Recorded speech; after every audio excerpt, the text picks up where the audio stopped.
Welcome to my English class, planned by the teacher NguyĩnThanhThuỷ on BNN channel. Please like, share, and subscribe for the next lesson. Are you ready?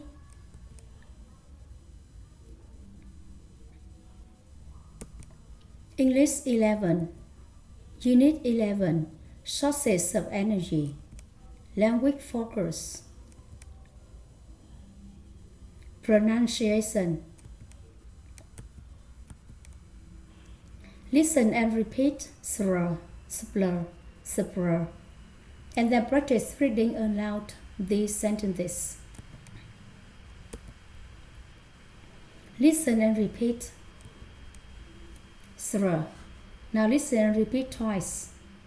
Shred, shred, shrill, shrill, shrimp, shrimp, shrine, shrine, Slur, splash, splash, split, split, spleen, spleen, splatter, splatter, spur, spring,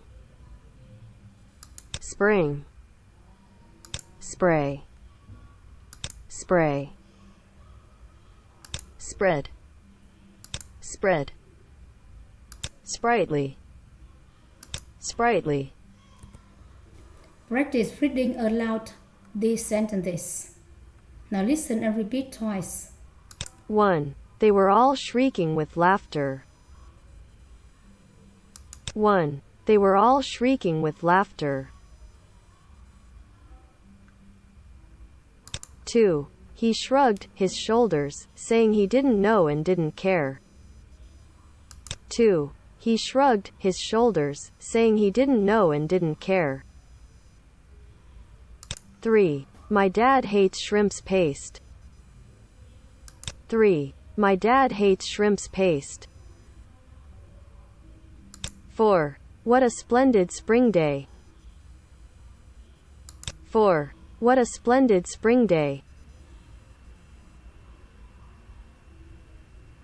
5. The stream splits into 3 smaller streams at this point. 5. The stream splits into 3 smaller streams at this point. 6. The house has the narrow front, but it splays out at the back. 6. The house has the narrow front, but it splays out at the back. Now listen and repeat again.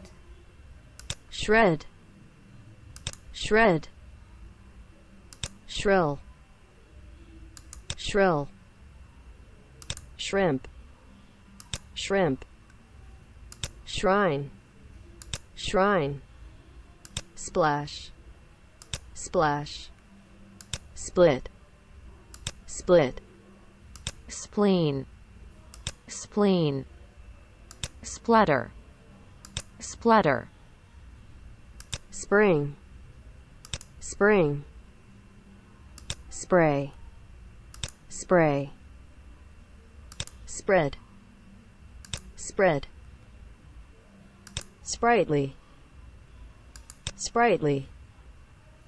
1. They were all shrieking with laughter. 2. He shrugged his shoulders, saying he didn't know and didn't care.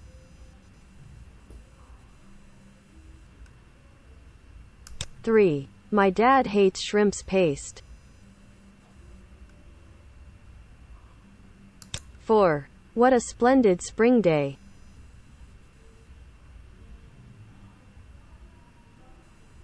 5. The stream splits into 3 smaller streams at this point. 6. The house has the narrow front, but it splays out at the back.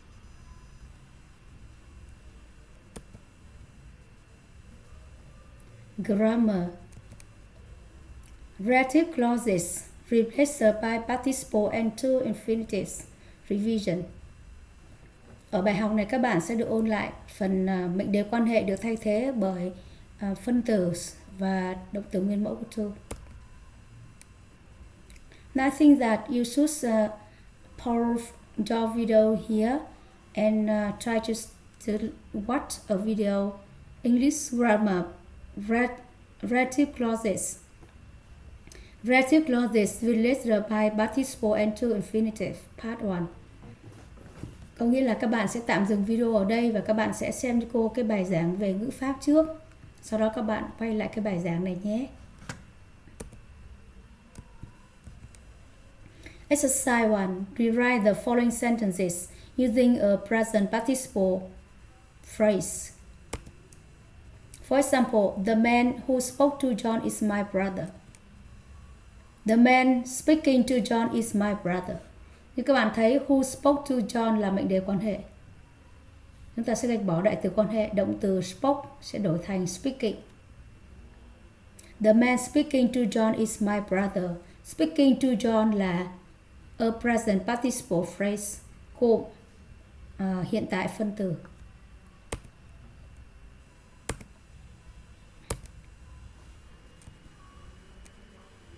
Now number 1.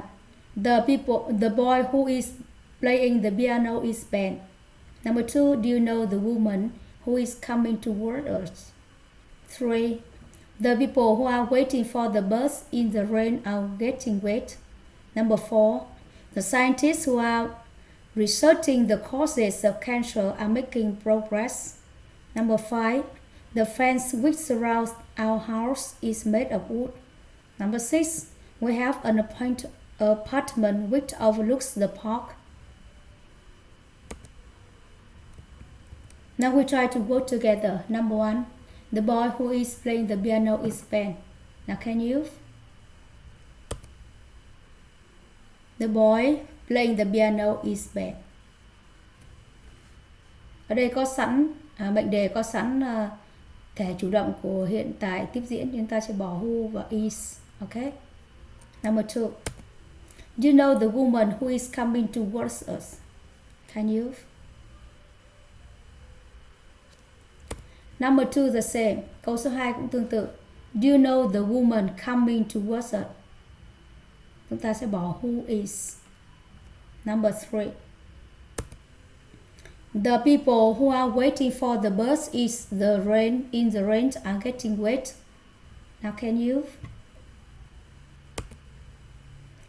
The people waiting for the bus in the rain are getting wet. Ở đây cũng tương tự, câu số 1, số 2 ta sẽ bỏ who are. Number 4. The scientists who are researching the causes of cancer are making progress. Now can you?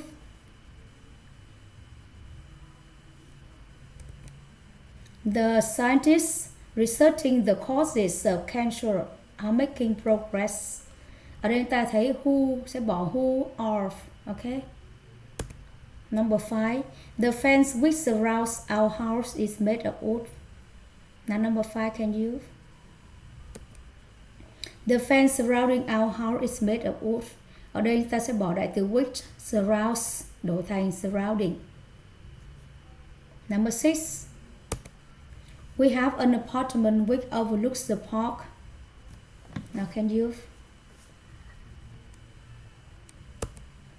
We have an apartment overlooking the park. Ở đây chúng ta sẽ bỏ which, overlooks đổi thành overlooking. Exercise 2. Rewrite the following sentences using past participle phrase. For example, the sport games which was held in India in 1951 were the first Asian Games. Ở đây ta thấy mệnh đề quan hệ là which was in India in 1951. Trong mệnh đề quan hệ ta thấy có cấu trúc bị động, ta sẽ bỏ which were và viết lại the sport game held in India in 1951 were the first Asian Games. Held in India in 1951, đó chính là a past participle phrase, đó là cụm quá khứ phân tử.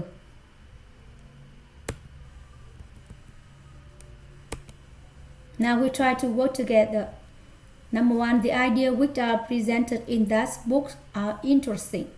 Number two, I come from a city that is located in the southern parts of the country. Number three, they live in a house that was built in 1890. 4. The photographs which was published in the newspaper were extraordinary. Number 5. The experiment which was conducted at the University of Chicago was successful. Number 6. They work in a hospital which was sponsored by the government. Now we try to work together sentence by sentence. Number 1. The ideas which are presented in that book are interesting. Can you? The idea presented in that book are interesting. Đây ta sẽ bỏ which are. Number 2. I come from a city that is located in the southern parts of the country. Now can you? I come from a city located in the southern parts of the country. Ở đây ta sẽ bỏ từ that is. Number 3. They live in a house that was built in 1890. Now can you? They live in a house built in 1890. Chúng ta sẽ bỏ từ that was. Number 4. The photographs which were published in the newspaper were extraordinary. Can you?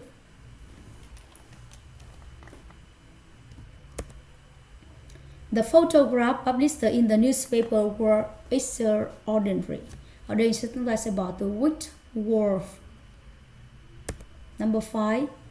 The experiment which was conducted at the University of Chicago was successful. Now can you number 5? The experiment conducted at the University of Chicago was successful. Ở đây ta sẽ bỏ từ which was. Number 6. They work in a hospital which was sponsored by the government. Now can you? They work in a hospital sponsored by the government. Ở đây chúng ta sẽ bỏ hai từ which was. Now exercise 3. Rewrite the following sentences using an infinitive phrase. For example, Yuri Gagarin was the first man who flew into space. Who flew into space là mệnh đề quan hệ. Đằng trước có the first. Như vậy ta sẽ bỏ who. Chúng ta sẽ đổi flew thành to fly. Yuri Gagarin was the first man to fly into space. Chúng ta sẽ bỏ who. Flew sẽ đổi thành to fly. To fly into space là an infinitive phrase. Gồm động từ nguyên mẫu. Now, exercise. John was the last man who reached the top of the mountain. Number 2. The last person who leads the room must turn off the light. 3. The first person that we must see is Mr. Smith. 4. This is the second person who was skilled in that way. Number 5. The first person who catches the ball will be the winner. Now, number 1. You see? John was the last man to reach the top. Như vậy ta thấy who reached the top of the mountain là mệnh đề quan hệ. Đằng trước có từ the last. Nên ta sẽ bỏ who. Reach đổi thành to reach. Number 2. The last person who leaves the room must turn off the light. Now, can you number 2? Who leaves the room chính là mệnh đề quan hệ. Chúng ta sẽ bỏ he leaves thành to leave. The last person to leave the room must turn off the light. Number 3. The first person that we must see is Mr. Smith. Ở đây chúng ta thấy the first person là một chủ đề khác và we là chủ đề khác nhau, hai chủ đề khác nhau, hai chủ ngữ khác nhau. Và đằng trước có chữ the first. Vậy that we must see là mệnh đề quan hệ. Chúng ta sẽ bỏ that, we, chủ ngữ từ thứ hai sẽ đổi thành for us, bỏ must, see thành to see. The first person to see is Mr. Smith. Number 4. This is the second person who was skilled in that way. Who was skilled in that way là mệnh đề quan hệ đúng không? Chúng ta thấy mệnh đề quan hệ có be động, ta sẽ bỏ who was. Và đằng trước lại có từ the second. Như vậy ta sẽ viết thành this is the second person to be killed in that way. Ở đây ta gộp hai thứ vào, đằng trước có số the second, ở phía sau lại có gì? Be động, passive voice. Nhưng mà chúng ta kết hợp ta phải thêm từ to be killed. Number 5, the first person who catches the ball will be the winner. Who catches the ball là mệnh đề quan hệ, chúng ta sẽ bỏ who. Bởi vì đằng trước nó có the first nên chúng ta sẽ to catches sẽ thành to catch. The first person to catch the ball will be the winner. Now again, number 1, John was the last man to reach the top. 2, the last person to leave the room must turn off the light. 3, the first person to see is Mr. Smith. Ở đây ta phải viết thành là for us to see. Okay. For us.